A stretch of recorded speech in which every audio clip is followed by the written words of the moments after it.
All right, well, welcome everybody to episode 32A of the Burress Law Life and Friends podcast. And this is a very special podcast because we're doing it in conjunction with the Rook, which is I would say the coolest little like music-based members community in the history of ever, although in fairness it's like the only one ever, so we're like number one, but there's only one.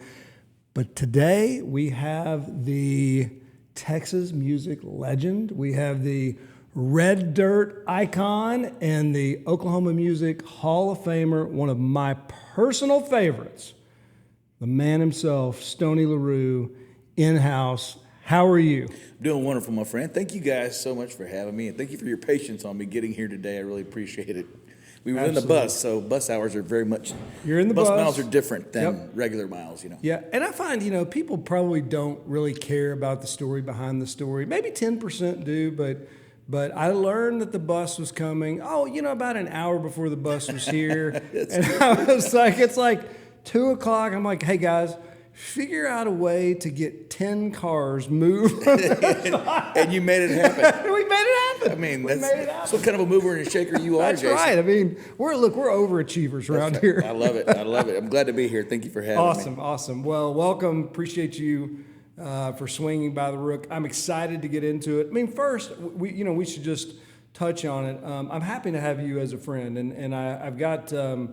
if you're not a great musician, then what you really should be, and you care about music, you should just find really good musicians to be friends with. So that's been my philosophy. I love it, and so that's sweet to say. It's just like it's with Kevin or Roger or some others in the business. You know those guys? I do know those guys. I mean, this is over. This is over. Yeah, I know it's over. So Kevin is probably my favorite guy in the history of the business. Besides, like back in the day when I was a kid and I would go see Willie all the time. And sure. I'll tell you a funny story about Willie. Growing up as a kid in Paris, the only thing in my imagination is I'm driving the tractor on our ranch and shredding, cutting, raking, baling, whatever I'm doing, and usually I was shredding or raking in the old Minneapolis Moline, not in the air-conditioned cab case that we had, right? Sure. But I'm thinking about Willie as he's playing these songs and singing these songs, and I'm like, he drives a Ford truck, and it's an old beat-up Ford truck. That's what he's driving. And I always had that picture in my head, like he's just rolling down the road. Like you'll see in some of his videos, he definitely does not drive that. Mendocino County line. Exactly. And so once we started meeting each other, and back in the day, he was the most gracious human ever. I mean, here I am, like an 18-year-old kid, and I'm fairly routinely on the bus, outside. I mean, did all kinds of fun stuff. And then it's the vehicle, and it was not a truck. It was a Range Rover. He was always in a Range Rover. He always had like a long wheelbase Range Rover, black or white. Okay. I don't know if you ever ran into him back then. Not whenever he was driving. Yeah, not whenever he was driving. But yeah. I'm assuming I've been on his bus a few times. The old redheaded stranger before he got the new one, and back when Pootie was still alive. Oh yeah. But they had two different buses. Remember the two black buses, and one of them it said, "This is not Willie's bus. This is not Pootie's bus." So I even remember there being more than two buses. And there probably were. Yeah, though there were more than two buses. And in fact, there is a gentleman, and he is in Denton, and on the spot, I am not going to remember his name, but I know we are working on getting him in next year. He bought Willie's bus. I'll have to. Yeah. I think I know who you're talking about. And there's a vowel in the name. It's like, it's like Evan, or it's like, it's he's not super big. And my thought was, how in the heck do you afford this bus when you're kind of like really like on the way up and you're kind of on the front part of the way up? Because it has over 1 million miles on it. It can't be cheap. I mean, I know it gets like, I remember Willie telling me it gets like 6 miles per gallon. Like man, I bet that one did. Yeah. Yeah, you know what yours gets? No, I have no idea. I do know that the nut's pretty large monthly to be Yeah, able yeah. to have to pay. I think it's like 25 grand or something like that for gas. Well, I guess to transition, obviously you've had a huge influence on what I would call Texas music, red dirt music, Oklahoma music. I do have some trouble figuring out what the difference between, in particular, red dirt music and Texas music is. Uh-huh. How would you describe the difference? Well, I was born outside of Corpus Christi and Taft. Mm-hmm. And so whenever Grandma and Grandpa, we lived in the Rio Grande Valley. Whenever they retired from Ma Bell, Southwestern Bell, and we moved to Southeast Oklahoma. At what age? It was 1986. Okay. And then I moved to Stillwater, Oklahoma. So 1 year old. There you go. I was born in 77, so y'all do the math. And then I moved to Stillwater, to go live with Dad for a second. Then I ended up, that didn't work out. So I lived on my own for about 15 and a half to now. But that's where I ran into Cody Canada, Jason Boland, Mike McClure, and Bob Childers, Tom Skinner. A lot of these legends that I looked up to in order to be a part of the music scene. I was all about bro country. I was all about the top 40. I was the next. Garth Brooks was my guy. Oh. And and still I love all that music. Still Clint Black and stuff. But I was around a bunch of people who welcomed me to the circle. They wasn't like, get away from here, kid. It was just like, come on in. And that was the kind of encompassing factor that really got me to be a part of any kind of a music scene. And then I saw McClure and the Great Divide go to Texas. Saw Ragweed go to Texas. I saw Jason Boland and get a band. We were in his Trans Am as he was putting his band together. Go to Texas. And I'm sitting here looking out the window watching everybody go. Going on, it's like, well, I guess that's where I need to do, And so, and sure enough, Texas was open arms too. What age did you move to Texas? Oh man, that's a great question. I got married, and I moved to New Braunfels. Shannon and Cody had opened up 377 management or 36D management in New Braunfels, and I thought that was a good move because you wanted to be around a music scene. Be on the river, and what a lively time New Braunfels was at that time, and it still is, right? And so, but imagine being young and coming up, and just being full of want, open-armed, open head, not jaded, and that was a very welcoming spot. And so Shannon took it upon herself to take us on her management team and hired my wife at the time. And it was a big family. And so I don't know, Jason, I want to say probably I was 25. Okay. Something like that. So you were living in Stillwater before that? I was living in Stillwater before that. I saw Jason and Cody playing together. I'd met them, and then I went to the military, came back after I got done with the military, and then I saw Jason and Boland playing together at the Wormy Dog Saloon. And then at Eskimo Joe's, and so I started doing that with Bowen after Ragweed started getting some momentum. So that's kind of how that happened. Okay. So the whole Stillwater thing,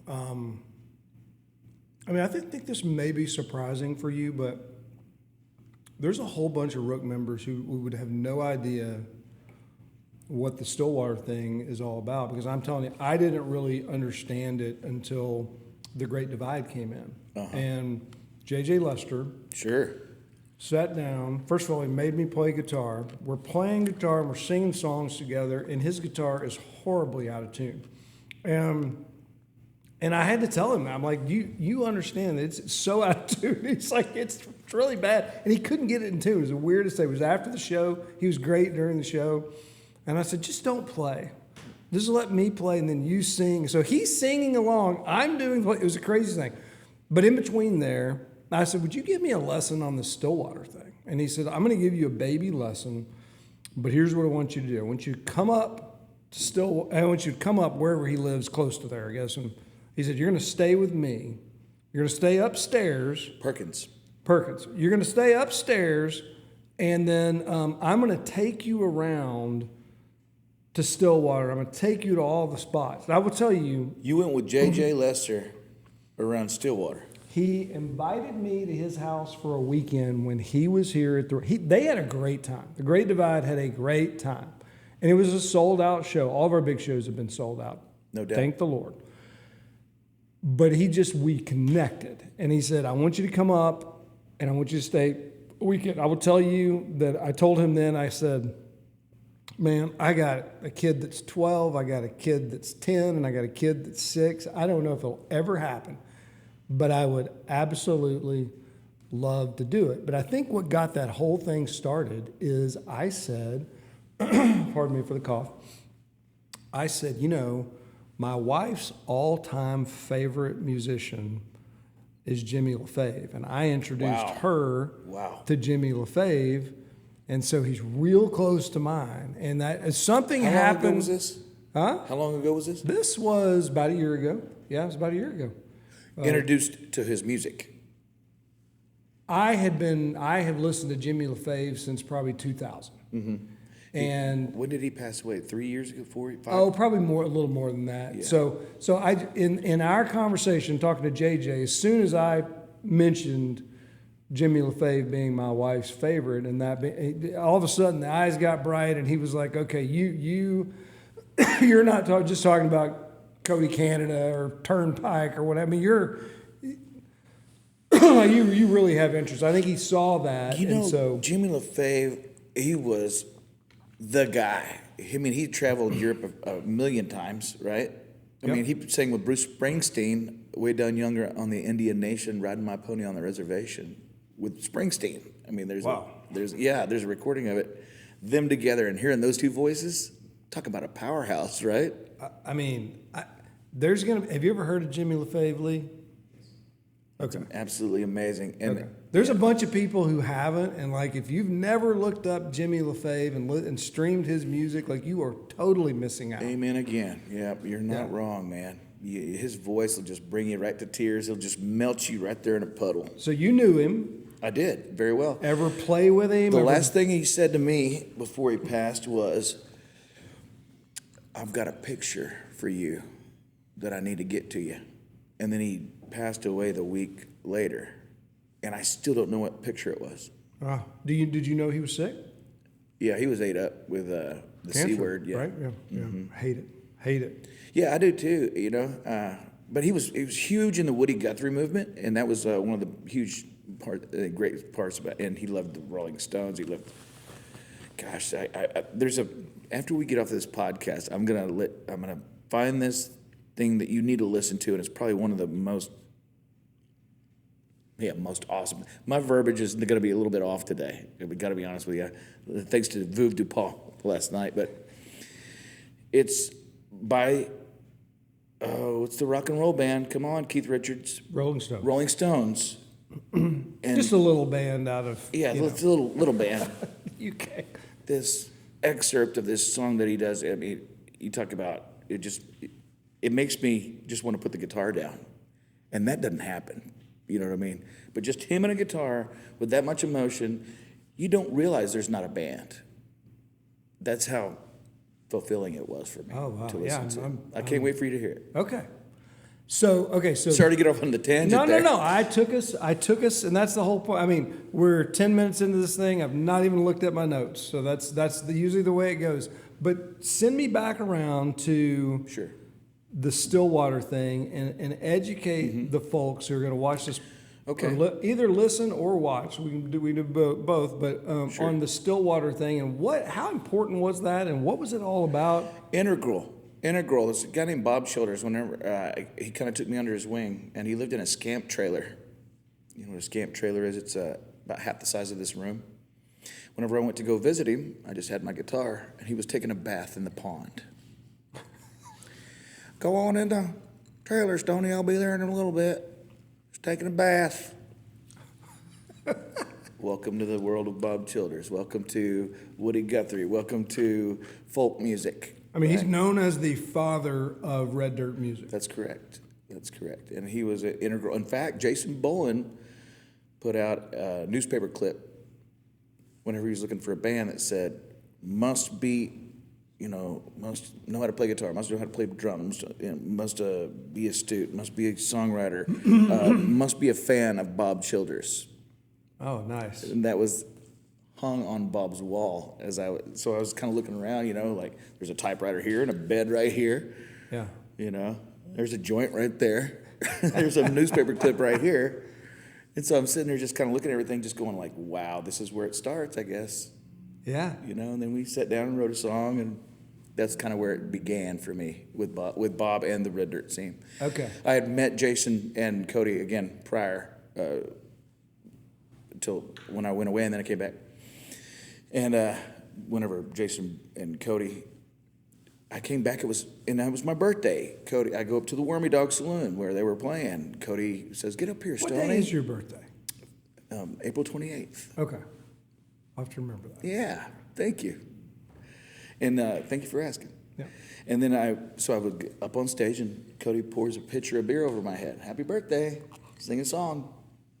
So I don't know what I picked, "Take a load off Annie," or something like that. Played that for my son the other day. Did you? The band, yeah. The band. And I said, "What do you think?" And he goes, "I like it." And I go, "Son, you're just not into music like your dad." Like it's so disappointing, but he just is lukewarm on music. Maybe right now. Maybe it'll hit him. I got 2 daughters that are so passionate about it. They were fighting to make me do this later so that they could come up and be a part of it. But that's hilarious. That's hilarious. And so after seeing them play together, they welcomed me too. I was walking, and they said, "Hey, there's a party at the Yellow House after this, by the way." So I was walking in a direction. I'm pretty good with direction, I thought. And all of a sudden I hear, "Stoney?" I was like, "Yeah." "Cody?" He's like, "Yeah, come here." I walked into the Yellow House. Now, this is the experience here.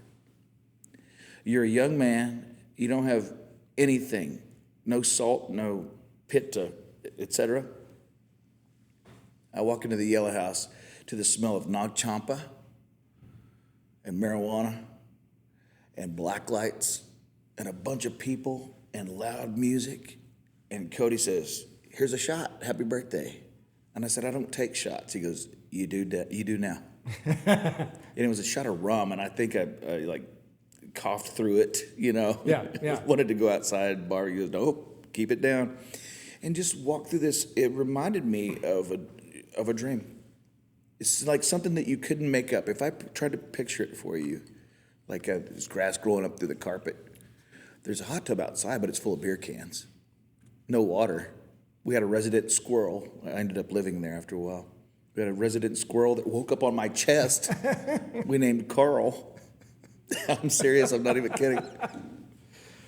Oh, man, there's so many stories about it. So that's how I got into Red Dirt music. And so but how Stillwater's not a huge town. I've never stepped foot in the town. It was about 35,000 people at that time, and it's since then obviously exponentially grown. But how did that little town like that, how did that birth this movement? I'll tell you what I was told. It was something in the water. Something in the water, my friend. I don't know how else to say it, because it was there, and it's cyclic, just like everything is, but it was like a 10-year cycle. There was music that would just roll through there after a while. I was there for, 15, 20 years. And was the Wormy Dog Saloon the sort of the backbone of it, or were there other places that? The Wormy Dog Saloon and Eskimo Joe's, and Willie's Saloon. Those 3, pretty much. And then the tumbleweed outskirts of town where we would go for penny beer. We'd try to get a little buzz before we started playing, easing the tension. Of course, we were in our 20s, who wouldn't? And then when we go to the Wormy Dog, it was a beer bar. So we were just drinking beer, and then finally my beer was empty, so I started playing slide with it, and I was like, "Oh, this works too." Like, how many people would the Wormy Dog hold? Oh, more than was necessary. I mean, it was upstairs, and oh man, I don't know. What would I say? If it was a-holes and elbows. Yeah. You know what I mean? Yeah. So it was 400 at best. I mean, but it was like stuffed in there, like, Yeah, definitely over the fire. like a can of biscuits. So I told you that it started with a vowel. The name started with a vowel. And it is Evan Boyer. I knew it would come to me. Evan Boyer, ever heard the name? I haven't. He owns Willie's Bus, and I'm going to get him here, but a deal point in the short form agreement that's like 2 paragraphs is going to be you have to come in the bus. Yes, I'll pay you $200 more, but you have to drive the bus. Because the mural on the side of it, right? Yeah. Oh wow, the redheaded stranger bus, man. Yeah, it's seriously, on the movie. I think our people will want to do a tour of it. Oh, there's no doubt about And it. it would be so much fun. I don't know if they want to be on it, but they definitely want to see it. Well, we'll have them sign waivers before they get They're totally. I'm serious. Yeah, your feet might stick to the carpet. Okay, so tie this all together. What is the difference between Red Dirt music and Texas music? Because JJ gave me the whole thing in about 45 seconds. He's like, "Do you get it?" And I was like, "Yep." And then inside I was going, "Nope." Gotcha. So Woody Guthrie was born in Pampa, Texas, but Okemah, Oklahoma, where Evan Felker is from, and Turnpike, some of those guys are from, where I bought my first hog. Claims Woody Guthrie's birthday. That's where they hold the Woody Guthrie You Festival. know they give those things away, right? They give hogs away. Do they? Pretty much. didn't I got know. about 400 on my ranch in Denison. The more you know. The more you know. No. But Woody, the difference is the river. The difference is the river. Woody Guthrie was really the Oklahoma foothold, if you will, Tulsa blues.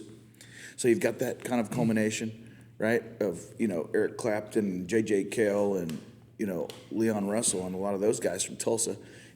That's part of the Red Dirt scene too, the Tulsa blues thing. So it kind of interconnected. So I used to have the Organic Boogie Band back in the day, and they were from Tulsa. They were all huge fans of the Tulsa blues and the Red Dirt movement.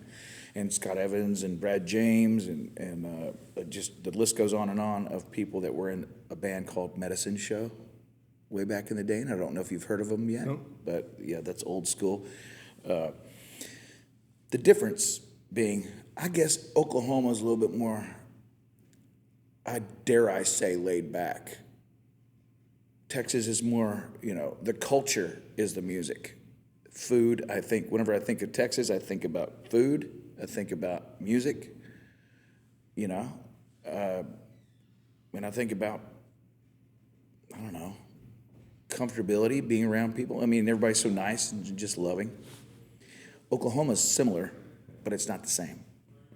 I don't know how to differentiate that other than just saying that, Texas is Texas. It's its own spot. Oklahoma is very bluesy and more folky. So is it? I say that, but that's my experience with it. I know that there's a lot more to that. So It's like JJ was saying. Lyrically, it's different. He said, "I can look at it. I can tell you before I even hear the music where it's that's from, Red Dirt and not Texas." Well, I'm okay. just wondering. Now that depends on what generation we're talking about too. I mean, we've been on the road now for almost 30 years, so I'm looking at it from the perspective of when I started. Yeah. And so to say what it is now, I don't know. It's hard to be in the aquarium and say what it looks like from the outside. You know what I'm saying? So when you're growing up with those guys and getting started, was there one of them in particular that you just said, "Oh my gosh, this person right here just has"? If it wasn't for Mike McClure, nobody would have a job.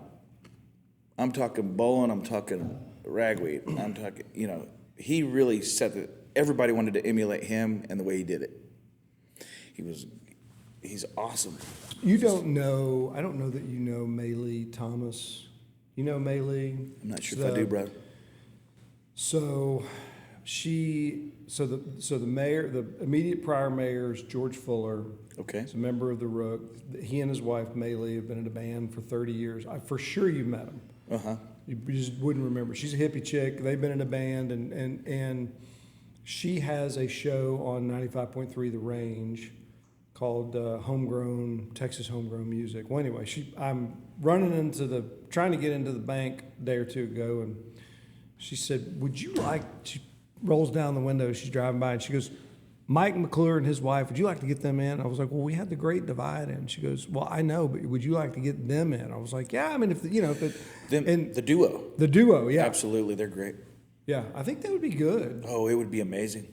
It's something else. He's a good player too. That's the thing, right? That's the thing. Everybody just goes straight for the voice. But he's a great songwriter. He's a great human. He's a great producer. He's a great engineer, for crying out loud. The way his mind, he reads a lot, and so the way that his mind goes, I've seen him metamorphosize into different things over the years, But one thing remains the same, and that's he's Mike McClure. So is it weird though that, I know Cross Canadian Rag Week comes back and they're blowing up, and Turnpike Troubadours maybe bigger than all of them ever were. I don't know. Is it weird that the Great Divide, and look, I know they were the reigning and defending Texas champs, and I think they won it back to back, and I mean they've won all kinds of awards once they got back together. But just in terms of like who's hottest right now, they're not as hot as some others. Does that bother you? Like if you're looking at the guy and you go, man, this guy should be playing to stadiums. It very easily could if that were the goal. Yeah. But it's not. The goal is sharing the music. Just sharing the music, yeah. If you're writing a song and you write it with one of your peers in the scene, the idea is both of you sing it. It don't matter who sings it. Yeah. Put it out there. It's music. It's meant to be shared. The popularity contest, how can you not be happy for somebody that's making it? I mean, that can only do you and everybody else great. Yeah. Funny story, we were at our little legal case management software conference, and I was so early into this case management software company, 2017. They were barely there, and I was like, I really like them. I chose them. Nobody else had chosen them. And I was so early in the process that we're in Utah, and it's a couple months ago. Oh, wow. And there's Provo or 2,000 people to file line. There's 2,000 people there, and the CEO and founder gives me a shout out. He goes, "Hey, I just walked in." He's giving the initial speech or whatever, and it's just high. He goes, "I ran into Jason Burress, one of our oldest." It's that type of thing, right? Cool. Though. Well, this thing has blown up now, and here we were on day 2 or 3 of this conference. We are standing at this special place in Salt Lake where, by the way, everything has to end at like 10 o'clock at Salt. Sure. And we're in this special place, and Turnpike Troubadours is playing to a whole bunch of these farts called lawyers. And I'm up on the front row, and I'm telling you, like, yes, there's 200 people into it. There's 700 people who are over there and don't know who it is. And it's one of those things. Mm-hmm. And I am front row to Turnpike Troubadours, really enjoying. I'm almost there in my mind. You paint a good picture. Good picture. Because I'm like, the 200 that did know are just like, oh my gosh, you guys. I'm taking video. And the other people who didn't know, it's like, you got nothing on the Tabernacle Choir. I take 2 videos, and you can hear it perfectly and see it perfectly. So I'm right there, and there's no noise. And then I'm like, I'm not doing this anymore because I'm not going to live through this stupid phone. I'm just going to enjoy it. Put it down. There you go. And good Lord, Lori comes on, and I don't even bring it out again. I didn't bring it out. Did you leave it on record or anything? No, but it was so good. It was so good. And I love hearing that you're such a huge fan of music. I mean, that's enlightening. And, it's, well, in our case, it's job security. Yeah, no, there's no doubt about it. It's I don't know. It's good that we do well because my wife is so supportive of it. She's like, you spend a ton of money on live music, but it is everything to you. Like so I'm like, yeah, you get it. Like, And I I'm don't so know- glad to have a supportive wife on this deal. And I appreciate the levity and the leniency. Anything that starts with an L, really. But it truly changes the nature of the game whenever people like you are involved. And so that for people that don't know, you do a lot for musicians and for music in the great state of Texas and elsewhere. And so I think that needs to be Yeah, we had on the table as well. we So had thank this- you. We had this group come down, this duo, this husband and wife, and it's Forrest McCurran and his wife Margaret, and they're on this show called The Road on CBS, and a guy named Cody Hibbard, who I think may end up coming here. I've heard that name. Yeah, so they're on this big show, and the show's Keith Urban. I guess the winner gets to go tour with Keith Urban. That's probably not an insignificant deal. And Forrest is more of a folk guy. I mean, he's incredible. I mean, incredible. His wife plays the violin. It's just beautiful. And anyway, whatever I contracted with them to come down from Missouri as part of their Texas tour, they get done, and I almost double the contracted amount. And I enjoy doing that. I enjoy, and we did good. We had a lot of people come, and I sold them as, hey, this is my favorite emerging duo that comes in. And there's a lot of duos that come in, but this is my favorite. And I love doing stuff like that. And yeah, it helps to be able to do stuff like that. And you create these relationships. They spent the night, and it's meaningful. Okay, I was going to ask you, why do you do it? Yeah, I want to help these artists have it a little bit easier. You know, they live in a 400 square foot home. They and now that may be by design, but I mean, Sure. This is not for 99% of the musicians out there. They're not making $300,000-$400,000 a year. That's just not the reality of it. They're doing it because they're called to do it. I'm in a position where I That's feel like I awesome. can help. That's awesome, man. So you're called to help. 100%. That's great, man. 100%. And if I were Wow. a better musician, then maybe So I'd be that's- doing my own thing. But That's kind of like Abraham in Exodus, you know, whenever he's called, you know, he's called in Mount Sinai, yeah, and then fast forward to Second Chronicles, whenever, you know, Solomon, David's son, you know, yeah. it's like putting workers to work and helping them. Yeah, I mean, it really helps to be able to do it, and I get that, and I don't, you know, I try not to pat myself on the back too much because I know that I'm able to do it, and that makes it easier to do it. And in other words, there are a whole bunch of struggling venues out there, and I empathize with how tough it is. Sure. And I get that, but anything that I can do to help, you know, to help those artists, and then We for appreciate guys, it. I'll put it that way. For guys like you, or you know, the Cheers to Bellamy that. brothers who came in here 2 weeks ago. Redneck girl got the name on the back yeah. of her belt. Oh my gosh, it was incredible, and we had 115 people in here, and they were going nuts, doing some kind of, you know, white person wave, and it was the craziest thing you've ever By seen. the way, how many people did you know back in the 80s, mid-80s, right, had the name on the back of their belt, possibly because of that song? Exactly. I mean, it's incredible. And Music's really powerful in literal ways too. I'm telling you, not just figurative. They get off the stage, and David is walking by, and I think he's not the friendlier of the two, but he walks by and he goes, "I want to come back." And I'm like, when they do that, Chestnuts played, "I want to come back." Pat Green's played over and over, "I want to come back." Like, that's meaningful to me. So for that different group of artists that, you know, does really, really well, what checks the box for me is when they say, "Man, y'all are first class. You did it the right way. I want to come back." And for the one that we've had that was a little bit of a problem, that just kind of hurts my feelings, I think. Well, Pretty much no. it's good to know that a lawyer has feelings. That's right. That's right. Who cares about what the lawyer thinks? All right. What do you consider the first time I've looked at the outline, and what do you consider your breakout song or songs to be? What busted you loose?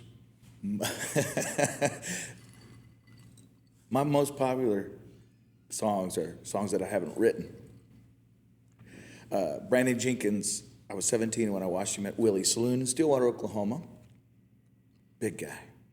We've since written about 3 albums together. He's passed away now, God rest his soul. But I was 17 years old. I watched him play, and he played this song called Feet Don't Touch the Ground. And I just was immediately I was just tractor beam. So he gets off stage, and I go up to him immediately. I'm like, hey. To me, he's elegante, Yeah. 1,000,000 feet tall. And I'm like, and I'm 17 years old. I'm like, I really like that one song about the feet. And he goes, oh, feet don't touch the ground? Okay, well, come over here. And he gives me a cassette tape.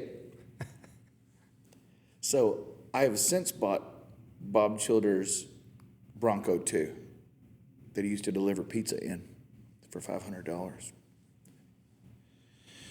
I plug it in to that Bronco 2 cassette tape player and learn that song, and I haven't stopped playing it since. That's one. The second one was, I was fixing to record. They said, at Billy Bob's, they said, if you put together a band, I'll give you a Live at Billy Bob's album. I said, okay.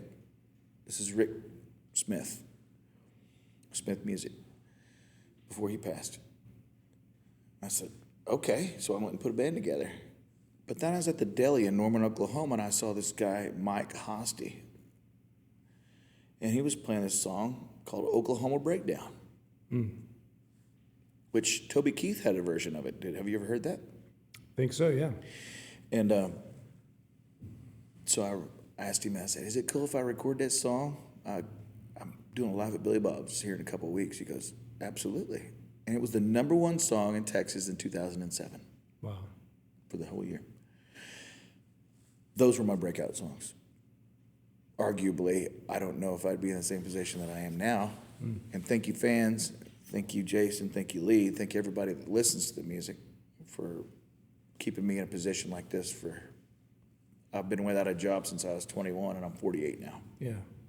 What's your favorite collaboration that you've done with others? Oh man. Wow, that gets deep real quick. Oh man, I don't have the boots deep enough. I'll tell you some. Cody, Canada, Jason Bowen, Bob Childers, Gary Nicholson, Mondo Signs. What was that again? Mondo Signs. Never heard the name. Well, Frank Liddell has a company called Carnival Music that I used to write for, and Mondo is one of them. Brent Cobb writes there as well, and so Bruce Robinson writes there. But I got Leanne Womack listened to my song Downtown and introduced me to her husband, Frank Liddell.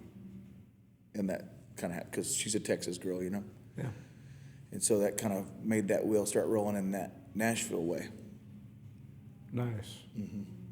I'm starting to hear this music in the background, and I'm thinking, it's not very distracting. It's just maybe slightly distracting. I'm looking at the law firm team, and I'm like, they're way more distracted than we. But that is the nephew of Max Stalling singing right now, and he is very special. His name's Don Stalling. Don Stalling lives here, and he is a very special kid. He's he's probably in his early 30s, but he's on the way up for sure. Really good writer. Sounds good right now. Oh man, he's so good. How do you balance touring with writing and with recording in the studio? For me, I haven't recorded in the studio in a long time. I write every day. I write something down every day. I've got notes upon notes upon notes upon notes, and I was writing on the way here, as a matter of fact. As far as the recording, there's not a hurry. There's not a emphasis on hurry anymore. Gosh, then that drives me crazy. And I have songs that the radio has, the people haven't heard. Yeah. That are out, that are on albums. I have 8 albums, something like that. Uh-huh. Granted, I've re-recorded a few, but there's songs on that they still need. I don't know if they need it, but once you do it, you're done with it and things like that. But just like everybody's like, well, when's your next one? It's like, well, you didn't listen to that one, or you didn't like it. Or something. Or can you play this song by so-and-so? It's like, come on now. Yeah. So to answer your question, I don't know. I mean, that's, what's the hurry? Because we want to hear What did Willis Allen Ramsey say whenever he was asked? When's your next album coming out? He goes, what's wrong with the first one? Boy, I do like me some Willis Allen. What's that, Northeast Texas one? Oh, yeah. Oh, gosh, what a great song. Oh, yeah. Texas gold, sweeter than cactus. Oh, what a song. I need to go add that to my playlist. Immediately, it's not on there, and I love it. No, it drove me nuts about Kevin. It just drove me crazy about him because I think he's just the best. He's so great. I love his voice. Oh yeah. Oh yeah. It. 100%. And I'm over there, and we've really developed a real close friendship. And I'm like, hey, what's next? I mean, we need content. We need content because I think to stay, I would feel like as an artist, hey, to stay relevant, I got to get back in there and what's put Willie out Nelson's content. newest song? Oh my gosh, he just released this album for his best, or not his best bud, but a real good bud, Merle Haggard. And it's, I've heard the whole album probably 3 times. It kind of just dropped, but the title of it's Working Man Blues, but that's not my favorite song on the album. I love what he did with Silver Wings on it, but there's a couple other songs that I just, holy crap. Are they new songs? So you just these are all Haggard songs. So you just want content. You don't care if they're new or old or covered. Oh no, I want Stoney. I want new Stoney. Who give are you me now? New And Fowler. let's hear you right now, and let's press it, and then whatever you are interested in sharing, I am interested in listening to. Man, That's love you. the way I am. I just love you. I just feel like we should all be that way. I don't know. I completely agree. That's well said. At first the question seemed like, when are you going to write more stuff? What's new? But that's not the question at all. I didn't see the forest for the trees there. And then thinking about it a little bit more, it's release something. Yeah, because like Kevin, like he has a covers album. He has a covers album that's coming out, and it's it all my rock. songs? It's like rock. It's like 80s rock music. I'm like, I didn't hear you. I said, is it all my songs? It's like 80s. It's like 80s rock. But I'm totally cool with that. And then he's got one with Dos Barachos, and they put theirs out. Which, and now what an anomaly those guys album. are. Huh? What an anomaly those guys are. Yeah. Right? I think. Roger's got a great voice. You talk about a team. No, they are absolutely fantastic. Okay, so speaking of, you said 8. I want to give you the stat. You mentioned Willie. Okay. 155 albums. The 155th was just released, and 78 solo studio offerings. 78 original albums. My question to you, a fellow musician in the business, how? How does that happen? My question back is, how many songs are on each album? Generally, I'm sure that 10? there's... Sure.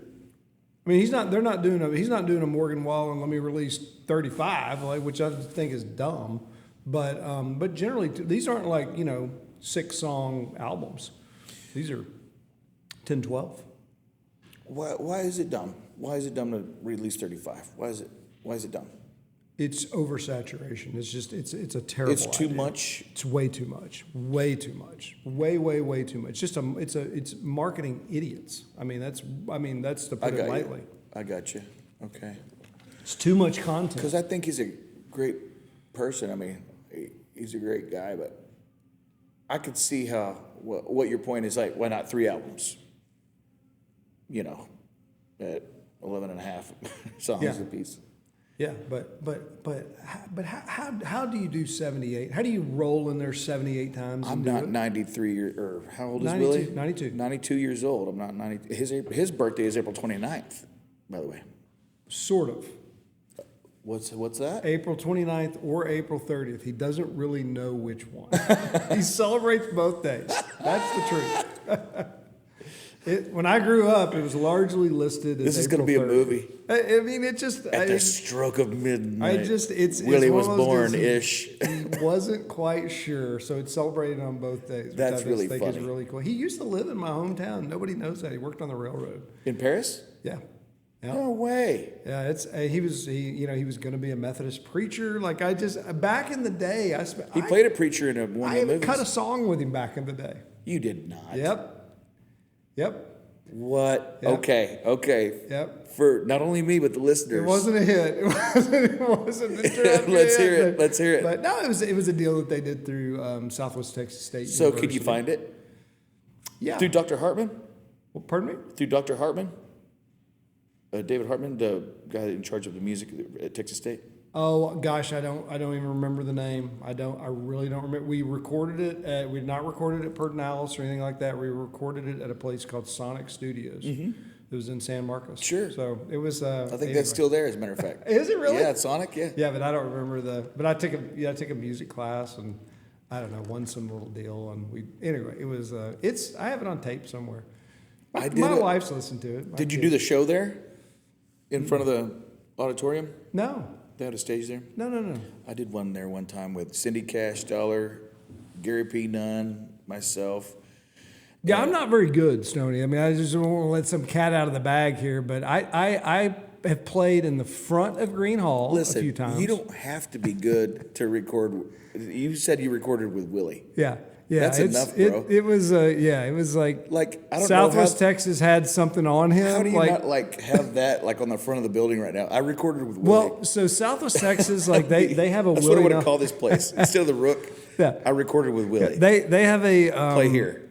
They have a Willie Nelson museum section actually. So they had some kind of arm lock on him, making him do it. But anyway, the IRS tapes. yeah, exactly. I mean, there was some kind of deal, and I was the benefactor of that. But so Green Hall, decidedly at the front for no money, just tips. Devil's Backbone, played there a lot. Yeah. But there weren't many places that would have me. I used to ride my Harley out by Devil's Backbone. Oh, you did? Oh, yeah. No, please don't ride any more motorcycles. Why? Because you're a liar? I care about Stoney. Yeah, I care about Stoney. I want Stoney to. I appreciate that very much, and I've been told that my whole life. Yes, I'm sure you have. Go ahead. Okay, so again, haven't looked at the outline very much. I'm gonna skip some things. What is pushing me here? Oh man, what a great Aliens. What? Damn Do they right. exist? I believe 100%. 100%. Let's get to the nuts and bolts here. Yes. What's the hardest lesson the road has taught you? Oh, wow. How to bide your time and with whom? Would you like me to elaborate? I mean, I'm dying to. Okay. There's a lot that I missed out being a father. I wish I could have some of those moments back to where I could tell management and everybody, no, Yeah. it's Christmas, or no, it's their birthday, or no, he's got a game. And so in order for them to be in the position that they're in now, which they are all healthy, they're all happy, they all have their phalanges and their mental capacity and doing wonderful in life. Had I not done this, I'm not sure if they would have been afforded what they're doing now. And so I have to look at the trade-off. But I know that they were raised better than I was. So my goal was to keep them around their family. So that's what I mean. And not only that, but there's also energy suckers, vampirical people that will take your energy the moment that they see you, and they see you as a weakness, that as a strength. They see it, and they take your energy, and whenever they go away, they're full and happy. And you are left holding the bag, so to speak. There's a lot of bad people out there in music that are trying to, a lot of takers, I suspect. And that'll get you close to the Lord quick, fast, and in a hurry. And that's the whole point. So I know you have a beautiful daughter, because I remember seeing some sort Three beautiful daughters and a beautiful boy. Okay. And a boy? Mm-hmm. Okay. Because I remember seeing maybe you had a daughter graduate from OU. She graduated a couple years ago. I just remember a year ago, yeah. And she's fixing to move to Australia. She just signed a global modeling contract. She's living with me right now in Dallas. And she's fixing to move to Australia at the beginning of December. And I'm just like, really? She's taking one of her friends with her who's signed a contract as well, and they're going to live in Sydney. I'm like, not a hostel or anything, right? It's like, well, we thought of it. And I was like, no. We're heading there next summer for a vacation. I've never been. Me either. I want music to take me there. Boy, that'd be something else. Right? Yeah. I mean, what I find is that it seems like other countries really enjoy Texas music. Italy is little Texas, buddy. I've played in Italy. It's the craziest thing. See, I'm learning more and more about you as we go on. That's the only country I've played in. But the Italians, they'll let any Texan play. Jimmy LaFave's story, he was playing in Italy. He was playing in Italy in the listening room, and silence between every song. Nobody was clapping. Nobody was doing anything. They were waiting for the show, right? Yeah. Show to be over. But after one song, he heard slow clap like that. And he looked up, and some guy was in the back trying to get ketchup out of the bottle. I've heard this story. I don't know if it's true or not, but I heard this story from Jimmy LaFave. I took my grandmother and sister to Europe in 2000. I was still in law school, and ended up playing there at this place. And these pictures show that I was definitely enjoying the Italian wine. There's no question about it. But I've still got these pictures. It was so good, and I'm sure I sounded so bad. Okay. All right. What's been inspiring you lately when you pick up a guitar? Oh, thank you for asking that. Now that my kids, my youngest is 18, she just started at OU.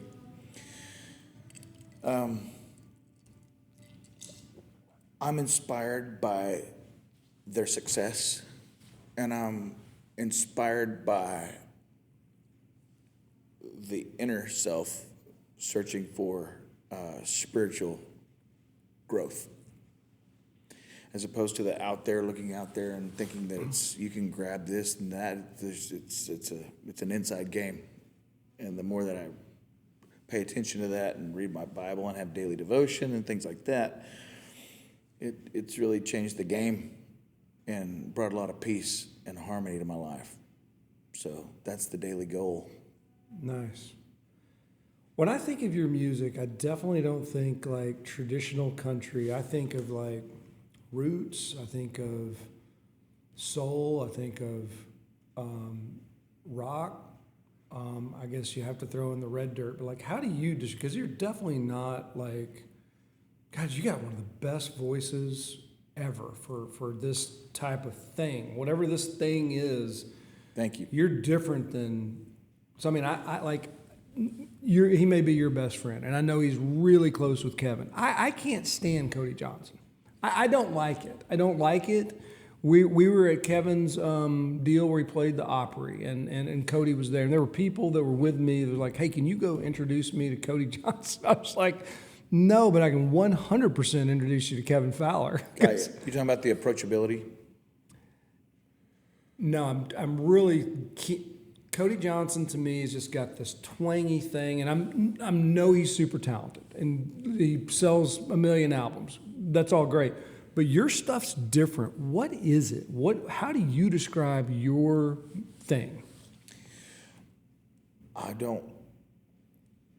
Comparatively, I don't search for world domination. I search for inside domination. And so there's a lot to get out whenever you spend time with it. It manifests itself and it will come out. It's a matter of, are you at peace with it?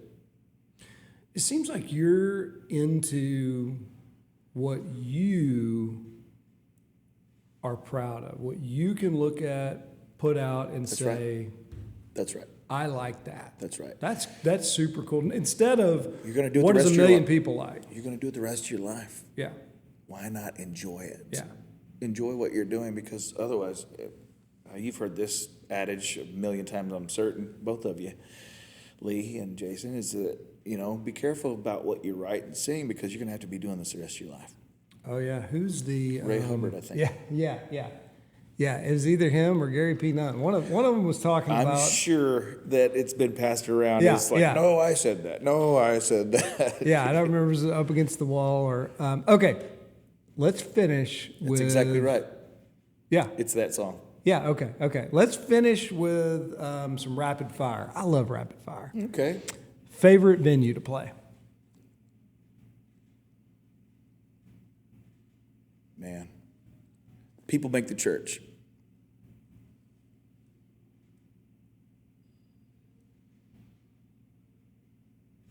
Not going to let you escape with that answer. Okay, then I'll give you a few. Okay. Red Rocks, 930 Club in D.C., Stage 5 in New York City, Tractor Tavern in Seattle, Green Hall, you know where, Billy Bob's, a bunch of notches on the belt, the old Wormy Dog, which is opening back up. But again, those are some of my favorites. Very cool. I mean, you just rattled those off. Mm-hmm. But we're going to edit that, and we're going to add in the Rook McKinney. We need to add in the Rook McKinney. I wasn't done. See? Showman through and through. No, I'll tell you what, though. We had a damn good time. Do you know what the heck is happening on December 5th? Stand by. He has no idea. He has no idea. Yes, your Christmas party. Yes, but you know, like, what's happening? Like, you know what I'm happening. You're happening. And? Toys for Tots. Texas music legend, Kevin Fowler. And Kevin Fowler. I mean, their full band is going to go. Their full band's going to go. Speak of the devil. Oh, gosh, beautiful. Beautiful. They're going to go. They're so nice. Sounds like a shower in here, by the way. I know. This is a great place to sing. Yeah, it is. Makes you sound good. They're going to go, and somehow I have to get, like, we had 100 and, I'm not going to give that number, but just in case the city of McKinney Fire Department. We had a lot of people in here last year. We moved all the furniture out, so it's a totally different thing. And then you were here. They're playing, I did, yeah. They're playing full band. Yep, earlier. And then I'm playing after. You're doing the nightcap. You're doing the nightcap, and then his deal Joey is, Green did it last year.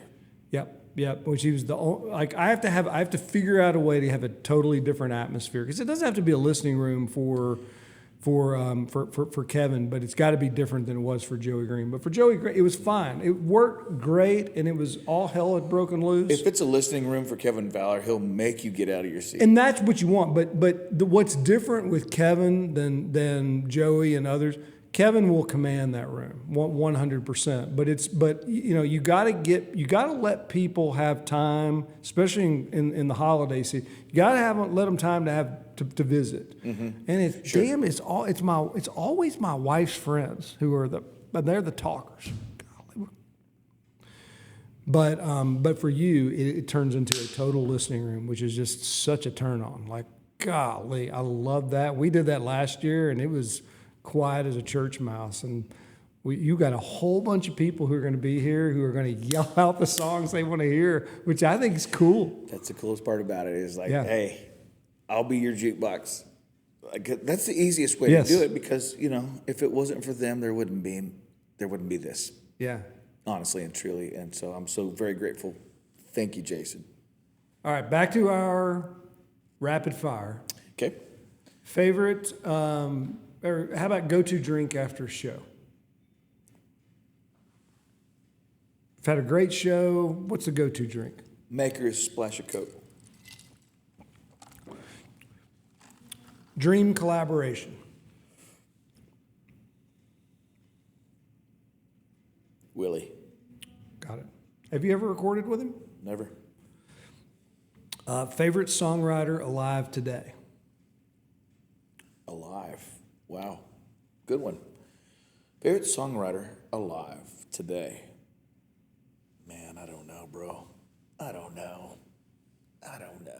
There's so many great ones. Lee Stoney LaRue just broed me. I don't know. Jason Burress comes to mind. Yeah, really. He has like 18 songs copyrighted, the Library of Congress, that have probably not been Next to Edgar recopyrighted. Casey's. Favorite songwriter who has passed? Haggard. Oh, wow. Great one. Great one. The warden led the prisoner. I mean, if you're... Microphone's right out there, too. They're going to walk up. Don Stalling was like, I'm not singing Empty Glass in front of him. I was like, maybe he'll sing it with you. Who knows? Let's do it together. Okay. Song you wish you would have written. Oklahoma Breakdown. Mailbox money, baby. Okay. We'll end with the artist or band word association game. Some of these we talked about already. Bob Childers. Mm-hmm. Father. Yeah, Godfather of Redneck Yep. music. Jimmy LaFave. Great uncle. The Great Divide. Brother. Cross Canadian Ragweed. Brother. Pat Green. Brother. Randy Rogers. Brother. Turnpike Troubadours. Brothers. Jason Boland. Same. Kevin Fowler. Same. My compadres named blank would be perfect to perform for the Rook. Bo Phillips. Of course. I have your brother's card. He's like, I'll do it. I said, okay. Bo Phillips. Who else? Brent Cobb. Mondo Signs. You like songwriter stuff? Mm-hmm. Okay. Okay. Not where I thought you would go. Brent Cobb. Look up Brent Cobb. We've already had this discussion. I've got to go listen to him because If we ever grow up, you said what do thing you find. Yeah, you asked me what I thought, and I said not much, but that I think has more to do with me not digging in. Right. I think I need to go dig in, and I can't imagine I'll come down differently than you are. Just rocks your DNA sometimes. Sure. You're like, oh man, this is that rocked mine. Yeah, sure. This is just I haven't gotten into it. I need to go spend the time. Duly noted. Brother.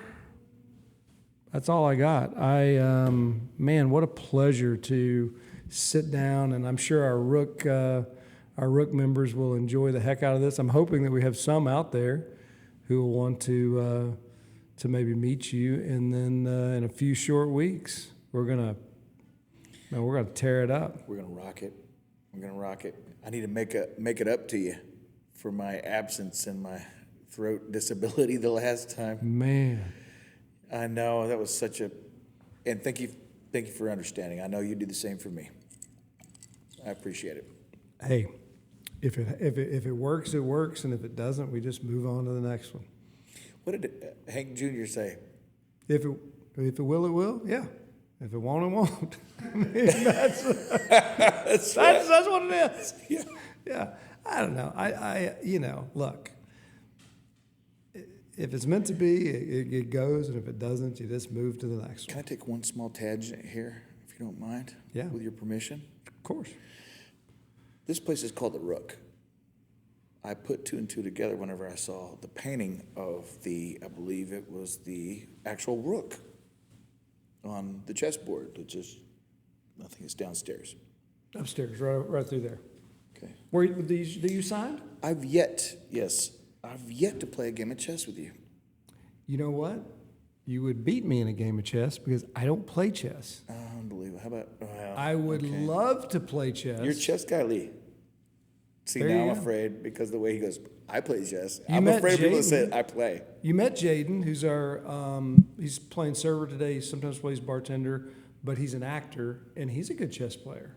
But we have Rook members who are chess. It was that came about due to we had some marketing company in, and they're like, man, everybody here talks about strategy. Like strategy is the word that's just used all the time. And I thought like in a the words of rook is George W., it was strategery. Strategery, yeah. So that became the logo for the law firm, and then my wife said, "Well, for the members community, it's got to be the Rook."